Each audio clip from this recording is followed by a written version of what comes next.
Sitting here with Haynes Shelton of North American Whitetail. Michael, good to see you, man. Man, you too, buddy. I tell you what, man, if anybody knows a little bit about whitetail, it's y'all, because y'all chase a lot of them, North American Whitetail. Yeah, we sure do, man. I appreciate that. It was an awesome season for North American Whitetail, man. This was actually, you'll know this, it's been 20 years North American Whitetail has been on air on the Outdoor and Sportsman's Channel. That is crazy. And then, how long is North American Whitetail the magazine? It's been around another probably 20 years prior to that, I would say. Yeah, so a couple years ago, we celebrated our 40th anniversary. So now NAW, it's our 42nd year in print in the magazine. That is crazy. Yeah. And how ironic, North American Whitetail has been on air for 20 years.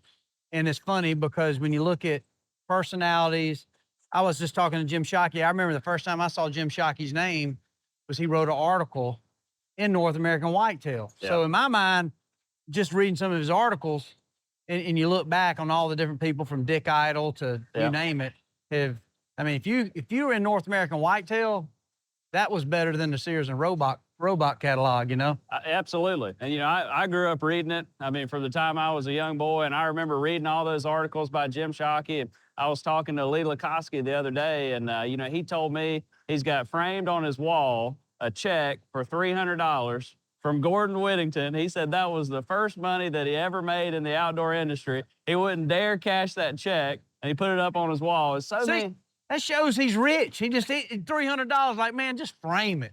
That's like rapper stuff right there, Haynes, old Lee Lukoski. You know, it's so funny, man. But North American Whitetail, it's been a blessing to me. I think it's been a blessing to a lot of people in the outdoor industry, and just has had a positive impact on their life. And, you know, what we do is we just celebrate whitetail hunting and big trophy deer, and just the pursuit of what everybody loves to go and do is go try and kill those big deer. Oh, yeah. I mean, it was always my favorite magazine. I mean, my dad, who's tight, but he would always buy. And back then, it was crazy.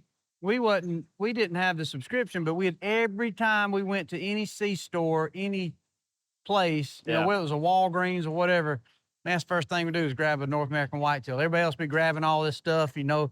But me, it was North American Whitetail, and I grabbed Motocross magazine, man. That's all I want to look at. That's awesome, man. That's awesome. Well, I sure do appreciate you reading it, man. No We're glad to still be here. We don't plan on going anywhere anytime soon. That's for right. Sure.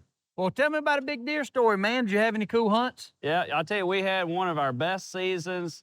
All the guys at North American Whitetail, we had just a lot of luck. We killed 15 deer this year.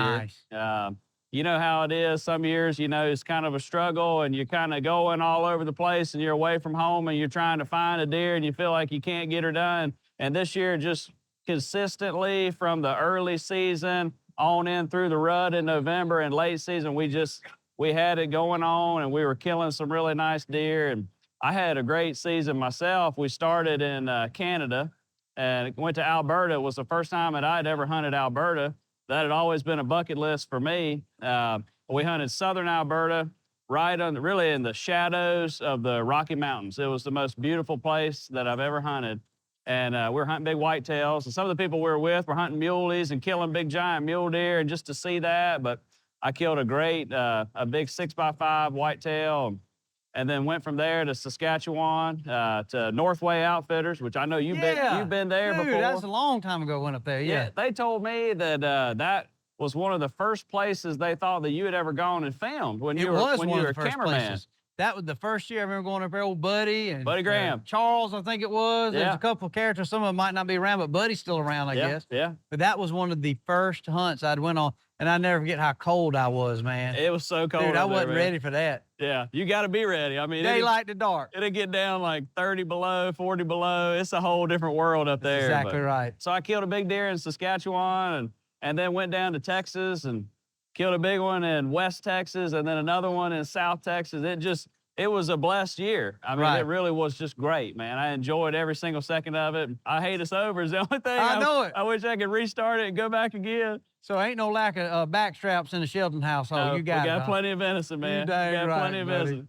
Well, man, it's a dang good to talk to you, Good to buddy. see you, I Michael. appreciate you coming by and chatting, man. And you bet. Continue success. Keep laying them down. Like I said, we enjoy watching the shows and reading the magazines. And like I said, it's right now, if you look at it, you're right, it is a blessing. It's a legacy, man. North American Whitetail is bigger than just a magazine. That's know, you think about outdoor life, you think about field and stream. In my opinion, North American Whitetail is right there. Yeah. Legendary status. We're going to try and keep it going, man. And the TV to back it up. That's right. Another 42 years. I'm just the steward right now. I'm going to do my best to do a good job. Right on, man. Y'all doing a good job. Thank you. Sure. Thank you, Michael. Haynes Shelton right here.